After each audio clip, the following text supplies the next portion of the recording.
तो दोस्तों स्वागत है आपका फिर आपके अपने YouTube चैनल और मैं हूं आपका साथी एसटीएम सुरेश के और आप लोग देख रहे हैं being RS only online study portal.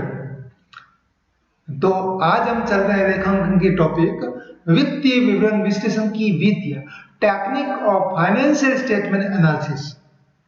Line clear. अब आपको सबसे बड़ी बात है, वित्तीय विवरण आपने पढ़ रखा है। वित्तीय विवरण किसी व्यवसायिक इकाई की संपत्ति क्या है, लायबिलिटीज क्या है, क्षमता क्या है, संचय क्या है, व्यय लाभ क्या हानि क्या है। Line clear. क्योंकि पिछले वीडियो में वित्तीय विवरण में मैंने बताया है कि वित्तीय स्थिति बैलेंस शीट, दूसरा ट्रेक अकाउंट, तीसरा इनकम आय व्यय या लाभ हानि अकाउंट।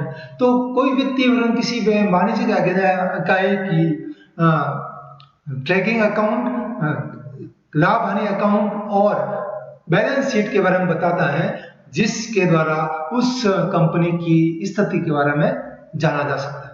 अब इसमें रुचि लेने वाले भी लोग कौन होते हैं, ये तो पिछले वीडियो में आपको बता दिया। देनदार होते हैं, अंशधारी होते हैं, निवेशकर्ता होते हैं, ठीक है, अभी सारे। लेकिन ज्यादातर लोगों को ये समझ में नहीं आता है कि वित्तीय विवरण एनालिसिस तो हो गया, लेकिन उसको समझ नहीं पाते हैं यार आंकड़ों ये क्या है। तो वित्तीय विवरण विश्लेषण के लिए कुछ टेक्निक यूज की जाती है ताकि एक आम इंसान या फिर उसका इन्वेस्टमेंट करने वाला व्यक्ति या उसमें लेनदार या देनदार या अंशधारी या इन्वेस्टर या बैंक एजेंसी या कर अधिकारी या सरकार का एजेंसी या फिर उसमें काम करने वाले कर्मचारी, उसमें काम करने वाले मजदूर संघ इत्यादि ये जान सकें कि जिस कंपनी के वित्तीय विवरण आप बनाया जा रहा है उसकी वास्तविक वित्तीय स्थिति क्या है।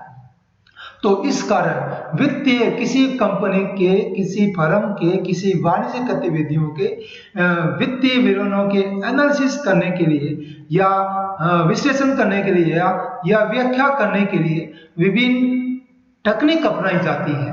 और वो तकनीक कौन कौन सी है? वो तकनीकें 3 तकनीकें मानी जाती है। Line clear. जैसे अपन हिंदी मीडियम वाली किताब में पढ़ते हैं तो टेक्निक एंड टूल्स लिखा है, और बाकी जो इंग्लिश मीडियम में टेक्निक एंड टूल्स लिखा है, हिंदी मीडियम में केवल विधियां और पद्धतियां। तो लाइन क्लियर। जहां आपको टेक्निक पूछा जाए तो 3 तकनीक आती है फाइनेंशियल स्टेटमेंट्स का एनालिसिस करने के लिए। पहला प्रतिनिधियात्मक विश्लेषण मतलब क्रॉस सेक्शन एनालिसिस, दूसरा समय श्रृंखला विश्लेषण टाइम सीरीज एनालिसिस, और तीसरा प्रतिनिधियात्मक और समय श्रृंखला विश्लेषण, दोनों का मिक्स है। तो 3 तकनीक अगर आपसे एग्जाम में पूछे एग्जाम में कि वित्तीय विवरण विश्लेषण की 3 तकनीकों के बाद, इसका इंग्लिश टर्म जरूर याद रखना, टेक्निक।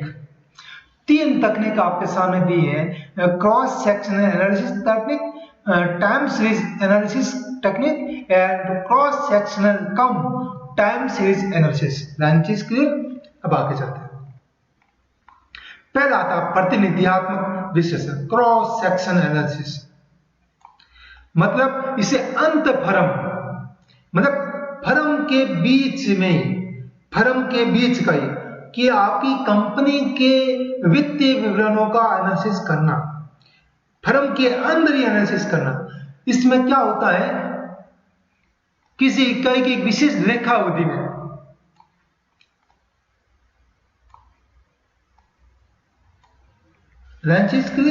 मतलब किसी, फॉर एग्जांपल आपकी कंपनी है, एग्जांपल दूंगा चाहता हूं क्रॉस सेक्शन, आपकी फॉर एग्जांपल कंपनी पिज्जा हट है, एक ब्रांचेज है आपकी जयपुर में, एक ब्रांच है जोधपुर में।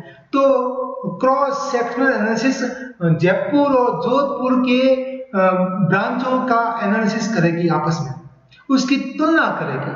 एक इकाई की दूसरे इकाई के साथ जो तुलना की जाती है उसको बोलते हैं क्रॉस सेक्शनल एनालिसिस। लाइन चीज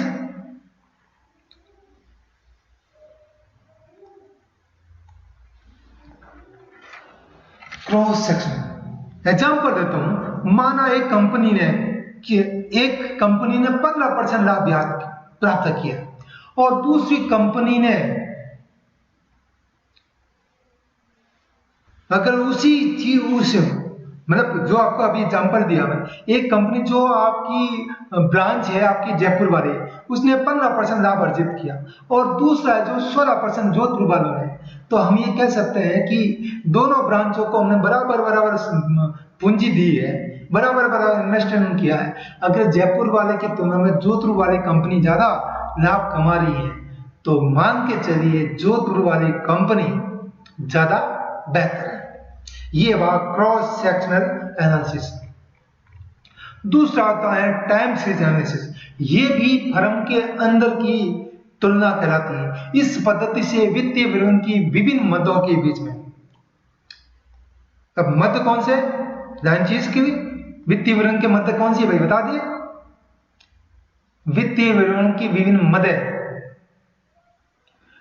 के बीच में संबंध स्थापित किया जाता है, उनकी तुलना की जाती है उनके परिणाम के बीच। और तुलना का आधार क्या होता है, एक ही व्यवसाय क्या है कि विभिन्न वित्तीय वर्षों के वित्तीय विवरणों के बीच में तुलना। मतलब कोई कंपनी 2013-14 में 14-15 में तो उसकी तुलना करेंगे।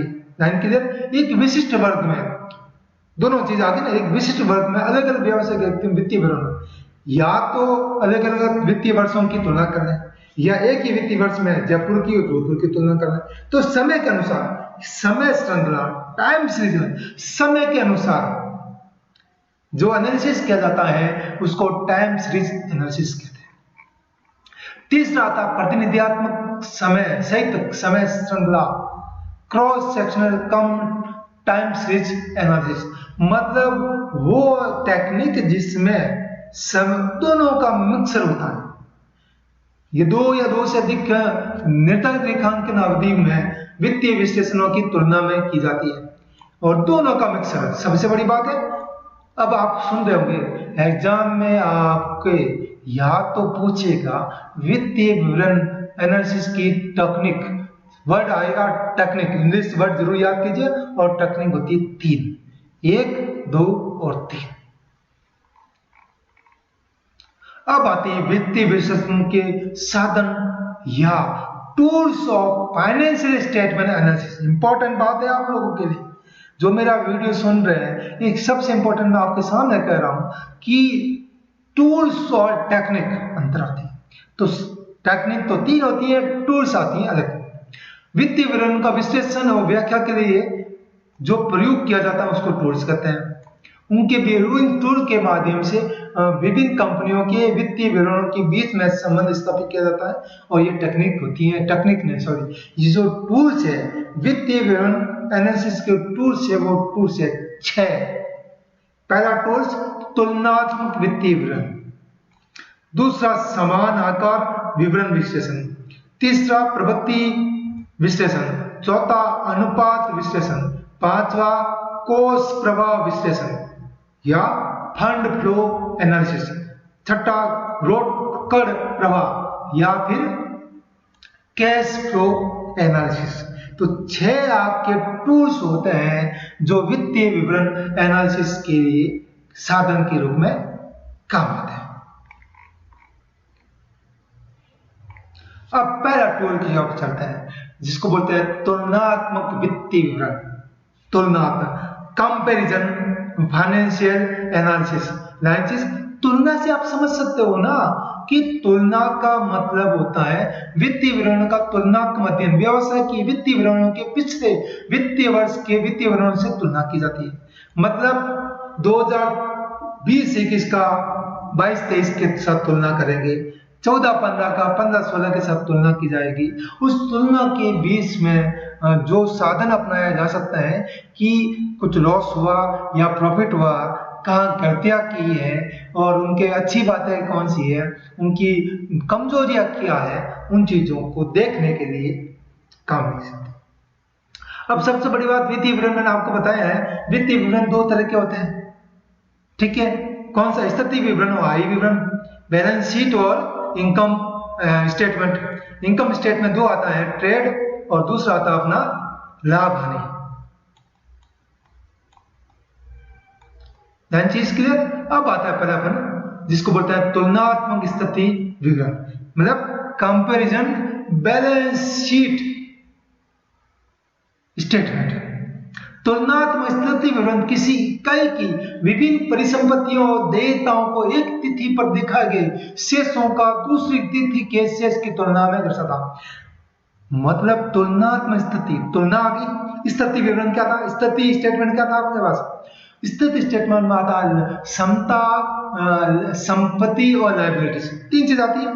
तो इस कंपैरिजन में इन तीनों की तुलना की जाती है पिछले साल से इस साल के बीच।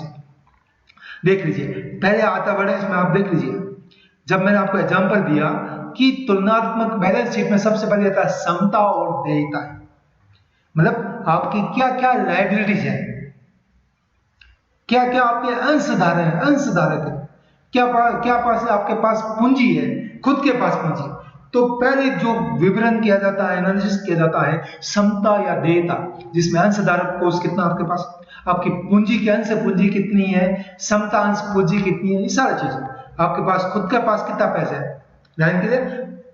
नोट संख्या पिछला वर्ष, वर्तमान वर्ष, संपूर्ण परिवर्तन में वृद्धि हुई या घटी हुई, और परिवर्तन प्रतिशत में, ये सारी होती है तुलनात्मक स्थिति विवरण का जो प्रारूप है, वो होता है स्थिति विवरण की चीजों के बारे में, जिसमें समता और देयता, जिसमें गैर चालू देयता लाइन की आगे हम पढ़ेंगे, गैर चालू देयता, ठीक है।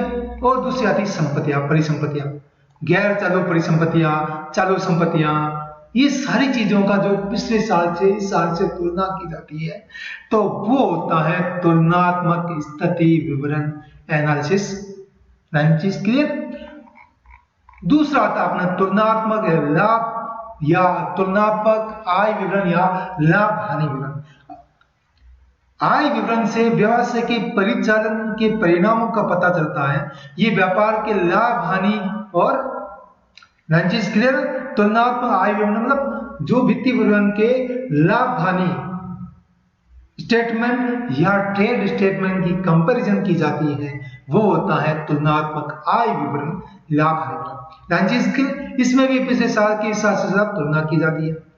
पहले परिचालन से आय, मतलब आपका ऑपरेटिंग करने से क्या आय मिली है, अन्य आय, और व्यय कितना हुआ। नोट संख्या 31 मार्च 2013, 31 मार्च 2014, परिवर्तन कितना हुआ, कितना बढ़ा, कितना, और प्रतिशत परिवर्तन कितना हुआ। मतलब चीजें लाभ हानि में ये सब जाती हैं, आय और व्यय, और करों से लाभ और करों के बाद का लाभ, ये मिला के आप होती है, आपकी बोलते हैं आय विवरण, ये लाभ हानि विवरण या फिर व्यापार घाटा विवरण। दूसरा था समान, पहले आपने पढ़ लिया तुलनात्मक विवरण विश्लेषण। दूसरा था समान आकार विवरण विश्लेषण। समान आकार विवरण स्थिति विवरण और आय विवरण की विश्लेषण प्रतिशत में दर्ज किया था, वो था डॉक्यूमेंट में, ये था प्रतिशत में सब कुछ, मतलब परसेंटेज में बताया जाएगा। वो था आपका समान तुलनात्मक विवरण, वो था सिंपल, ये प्रतिशत में जब डिफाइन किया जाता है, समता और कोष कितने थी 2013-14 में, 14-15 में, और प्रतिशत में कुल में से कितना प्रतिशत है, ये 100 में से कितना प्रतिशत है, ये 100 में से कितना प्रतिशत है, वो कंपैरिजन किया जाता है। समता फॉर एग्जांपल यहाँ अगर 4,000 रुपए, ठीक है, और ये है 10,000 में से 4,000, तो ये हो गया 40% है, और ये है 5,000, ये है 15,000 में 5,000, तो 33% होगा। चीज ये कंपैरिजन किया जाएगा दोनों में से, तो ये अर्थ होता प्रतिशत में अंतर। जब आपसे प्रारूप पूछे जाए तो आप समता देयता और गैर चालू देयता के बारे में आपको लिखना है। तीसरा था प्रवृत्ति विश्लेषण। ये कई वर्षों की इस श्रृंखला में अनेक वित्तीय विवरण का अध्ययन की तकनीक है, मतलब पिछले सालों का आंकड़ों को प्रयोग कर उसकी प्रवृत्ति, मतलब क्या ट्रेंड है, कैसे चला, विकास हो रहा या लॉस हो रहा, ट्रेंड का एनालिसिस किया जाता है कि वो फॉर एग्जाम्पल कोई बिजनेस होता है अप एंड डाउन से करता है, एक बिजनेस के सीधी रेखा ऊपर की ओर चलता है, तो प्रवृत्ति विश्लेषण वित्तीय विवरण एनालिसिस को देखते हुए कोई प्रॉफिट देख रहा है, रैंडमली जा रहा है, कभी इस साल 10% प्रॉफिट हुआ, फिर 5, एक किसी कंपनी का 10, फिर 11, 12, 13, 14, तो बिजनेसमैन में, उस बिजनेस में लोग ज्यादा इन्वेस्ट करेंगे। तो यहाँ तक तो थी अपने 3 विश्लेषण के बारे में बता दिया।